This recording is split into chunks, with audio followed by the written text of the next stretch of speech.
Welcome and thank you for tuning in. I know it's been a very long time since I've posted a video, and I certainly wanted to talk about the unforgettable experience I had in San Diego last weekend watching the St. John's Red Storm advance to the Sweet 16 of the NCAA tournament.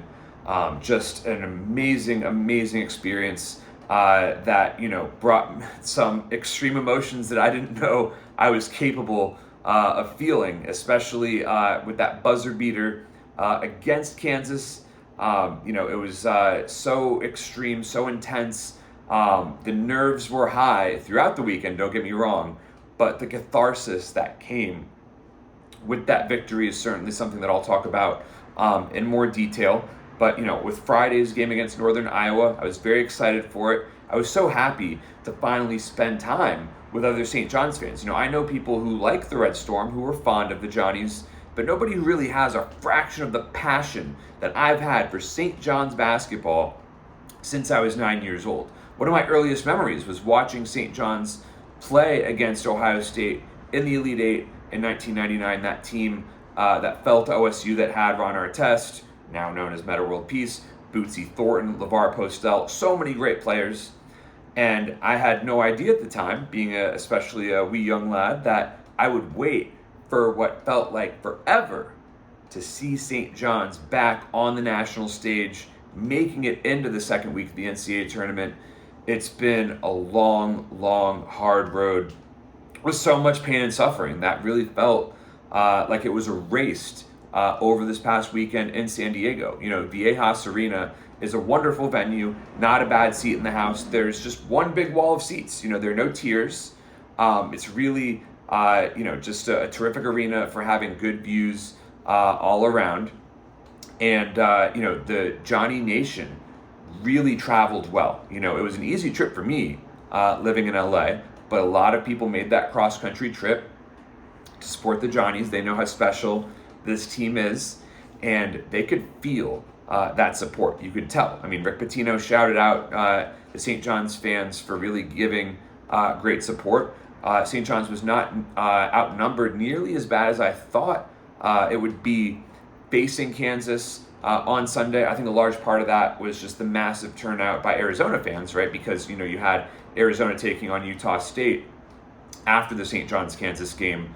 But NIU, I should really say, once Bryce Hopkins hit those two early three-pointers, that was a great omen for what was going to happen. And of course, when St. John's took a double-digit lead before Northern Iowa even scored, that was another great sign. So, just absolutely suffocating defense. I was filled with anxiety, so many intense nerves. Fans around me could not believe that I was screaming so hard, even when the Johnnies were up 20. But I just wanted the Johnnies to know that I was behind them, that I supported them, and that I wanted them so desperately to get the job done. And that they did emphatically against Northern Iowa, which was wonderful to see. And so on Saturday, the day in between games, I went back to the Hyatt, hoping to maybe see some St. John's players, maybe take some pictures, most importantly with the legendary Rick Pitino, who in my opinion is the greatest basketball coach of all time. He is the only coach to take two separate schools to winning national championships, one of only two to take three to the Final Four. But I could go on and on about how incredible Rick Pitino is, but it was great, just getting to have some fist bumps with Oziah Sellers and Dylan Churchbell's darling. And I took a picture as well with Zuby Ejiofor, who was very nice to me, and so many other St. John's fans who just absolutely adore him. Big East Player of the Year, St. John's legend, going to be an NBA draft pick, and I certainly think he deserves to have his number retired. I don't want to see anybody ever wear the number 24 ever again for St. John's. And, I can't say enough good things about Zuby. So taking a picture with him is great. After I did that, kept watching March Madness games, mind you, but went to the hotel bar and saw Richard Pitino, the Xavier head coach, and Rick Pitino's son, with his children. And then as Rick walked into the bar, I was, grinning from ear to ear, seeing my hero in the flesh so close, or closer than ever before. But because he's with his family, I figured it was not an appropriate time to ask him for a picture as Rick walked right by me. I did make solid eye contact with him and said, great win yesterday, and he said thank you.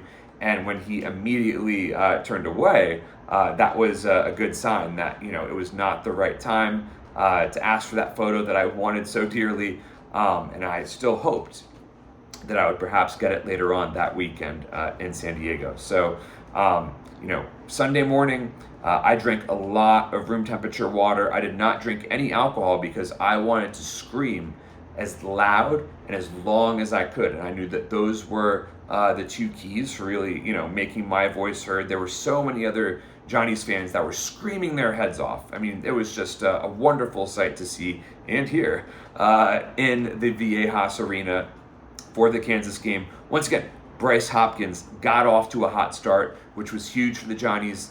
Kansas packed the paint, daring St. John's to shoot. It worked for a time. There was a point in the game where it felt like, St. John's could build a new arena with all the bricks they were shooting, but they got back in rhythm. Ian Jackson stepped up huge in the second half with his shooting and his ability to attack the basket. He's just so offensively gifted. It's incredible.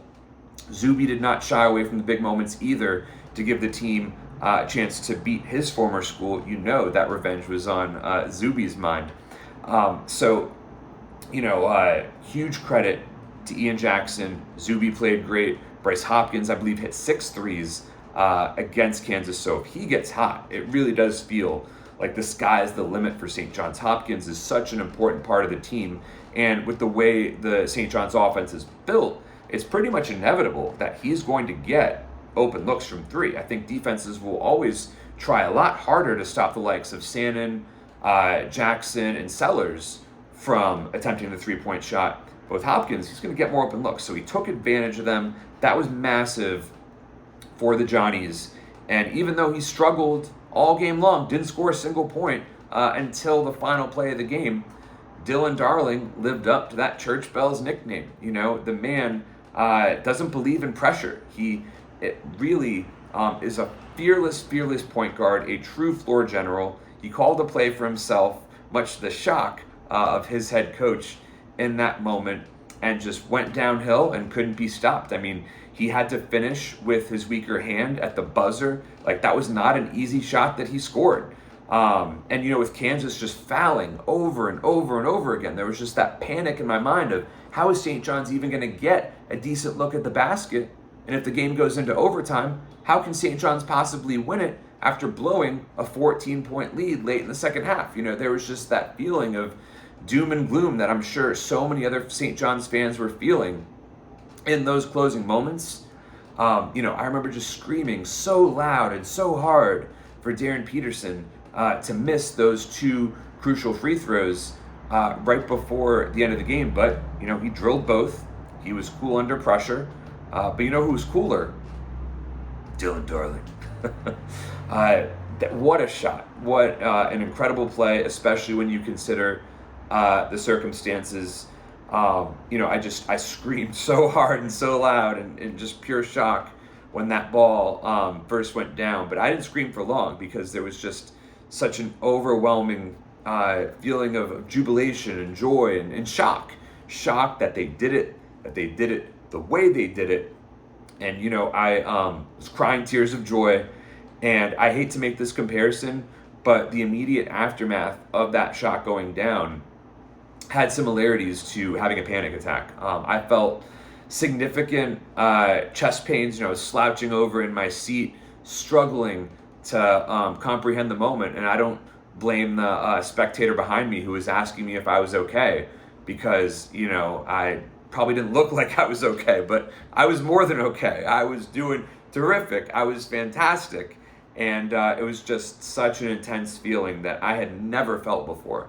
I do remember the first time I questioned reality as a sports fan when Plexico Burress caught the touchdown pass in the Super Bowl that ultimately led to the Giants ruining the New England Patriots' perfect season. But this was even more intense.